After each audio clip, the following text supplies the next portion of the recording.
Okay, thank you both. Well, if you have kids who want to go to college, you probably know how expensive it is. Tuition has skyrocketed, costing almost $9,000 a year for in-state students, over $22,000 for out-of-state. Some private colleges, more than $60,000 a year. But there is some good news. There are ways you can go to college for free. Yes, I said free. To find out just how, we're going to turn to Massachusetts College advisor Paul Hemphill and author of Planning for College. Thank you for being here, Paul. Nice to see you. We appreciate it. Okay, so in the U.S., there are 8 colleges where you can go completely tuition-free.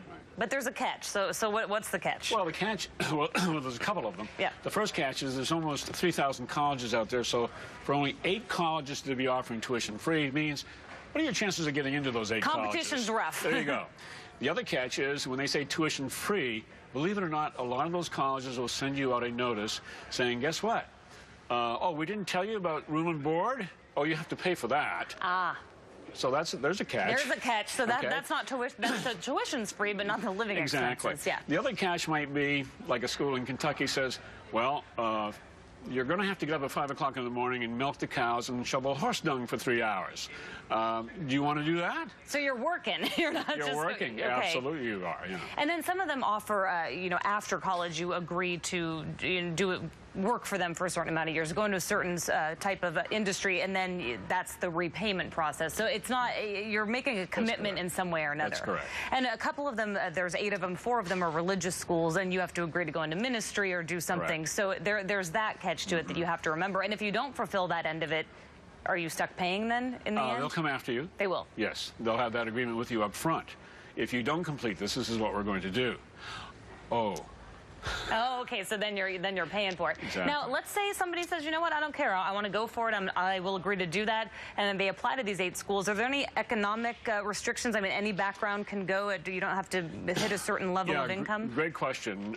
Typically, for example, Harvard will finance a complete education if your family's making less than $60,000 a year. Mm-hmm. Now, if for whatever reason your family starts making an income that's going to exceed that amount, then they're going to adjust that award, and so you're going to end up paying for it.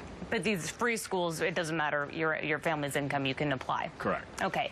In addition to the 8, there's also, of course, you can go into the armed services, you join the military essentially, and go to school that way. Talk about that. When is that a good option for students? It's a good option for students if particularly a student wants to go into the military, and he's a very capable student. Mm-hmm. At West Point, they require a GPA of a minimum 3.6, but of course they're accepting students who are 4.0, so It's very tough to get into those. Yes, you will get through that school paying absolutely nothing, but for 4 years thereafter, 24/7 for 4 years, you have agreed to put your life on the line for your country. That's a huge price tag. That's a big commitment, and one that you cannot take lightly when you're deciding that.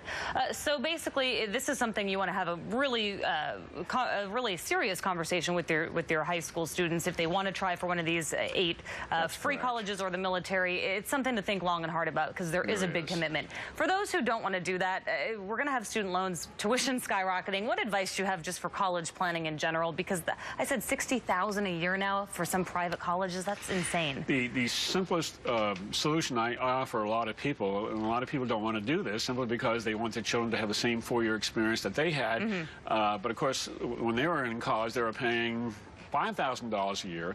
The simple solution is to send your kid off to community college for 2 years where the Stafford loans will pay for everything, okay, and you get to bond with your child another 2 years because he has to stay at home. They'll live at home still. And then they can transfer to an in-state state college and still have the Stafford loan pay for those last 2 years. Again, the catch is you have to live at home for another 2 years, so you're still bonding with your parents for another 2 years, and the parents end up paying absolutely nothing for that college education, but the student's on the hook for the loans for anywhere from $18,000 to $25,000. All right, so lots to talk about, lots of planning. How can people find more information on your website? Well, they can go to planningforcollege.com. Be sure to put dashes between the words, planningforcollege.com, and there's a lot of information there. All right, Paul Hemphill, we appreciate it. A lot to think about for students, but that kind of cut through some of it for us. So we're going to send things now back to Lily.